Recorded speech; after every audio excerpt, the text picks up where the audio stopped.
Assalamualaikum pemirsa Forum Podcaster Indonesia. Selamat datang bagi Anda yang baru bergabung. Silahkan sentuh tombol subscribe atau ikuti, supaya Anda bisa terus dapatkan update berita dan informasi segar, aktual dan faktual. Marilah langsung saja kita simak sebuah esai menarik yang ditulis oleh seorang pemerhati politik dan kebangsaan, M. Rizal Fadilah, yang berjudul, Gibran Pintu Ambruknya Jokowi.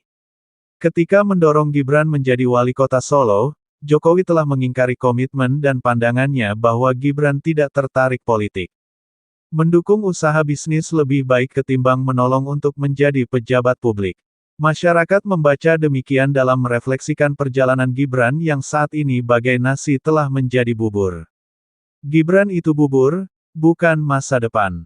Gibran yang oleh majalah Tempo disebut sebagai anak haram konstitusi menjadi pelanjut dari kekacauan yang dilakukan Jokowi. Negara Indonesia sudah mengalami musibah berat dengan memiliki pemimpin bernama Jokowi. Kini dibuat lebih ruwet lagi oleh Gibran putra mahkota yang kurang bermutu. Ketika Jokowi tertipu oleh bacaan salah tentang dirinya, yang seolah-olah hebat, berprestasi dan disayangi, maka ia percaya diri untuk terus mengorbit Gibran. Pucuk dicinta ulam tiba, tempat penitipannya adalah Prabowo, perwira yang mahir memuja-muji. Jadilah cawapres dukungan partai politik. Untuk kemajuan Indonesia, katanya. Entah maju kemana dengan menggendong Gibran. Malah jadi teringat lagu Mbah Surip, tak gendong kemana-mana. Rupanya Jokowi salah rasa, salah kalkulasi, dan salah prediksi. Gibran bukan solusi cerdas, tetapi langkah blunder untuk tidak menyebut bodoh. Rakyat yang sudah sering ditipu dan dibohongi kini melawan dan menuntut kejujuran. Segala upaya untuk menyukseskan Gibran akan gagal. Andaipun kecurangan berhasil memenangkan, maka itu bukan berarti selesai. Rakyat tidak suka politik dinasti. Gibran adalah pintu ambruknya kekuasaan Jokowi.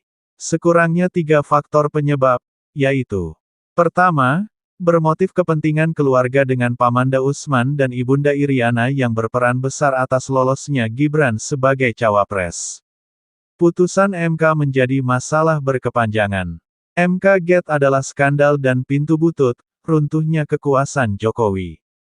Kedua, Gibran tidak menyelesaikan tugasnya sebagai wali kota Solo.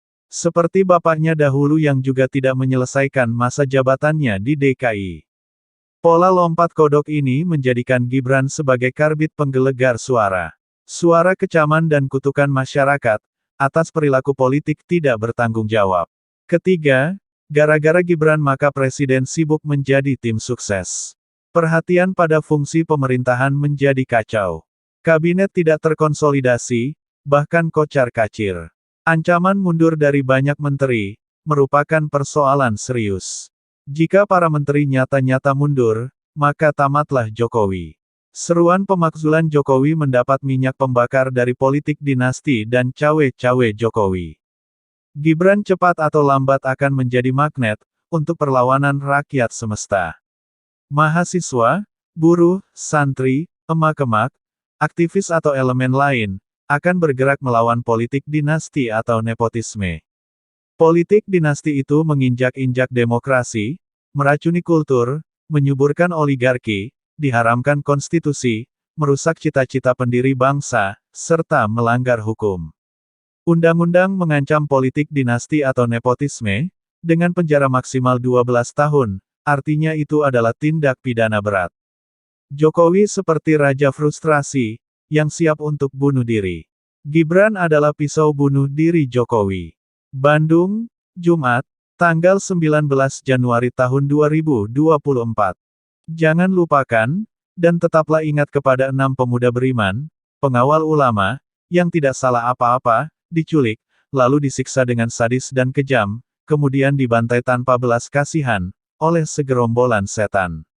Setelah itu, difitnah habis-habisan, kasus ini dikenal sebagai kasus KM50, yaitu tragedi kemanusiaan paling biadab yang pernah terjadi di Indonesia. Senin tanggal 7 Desember tahun 2020 yang lalu.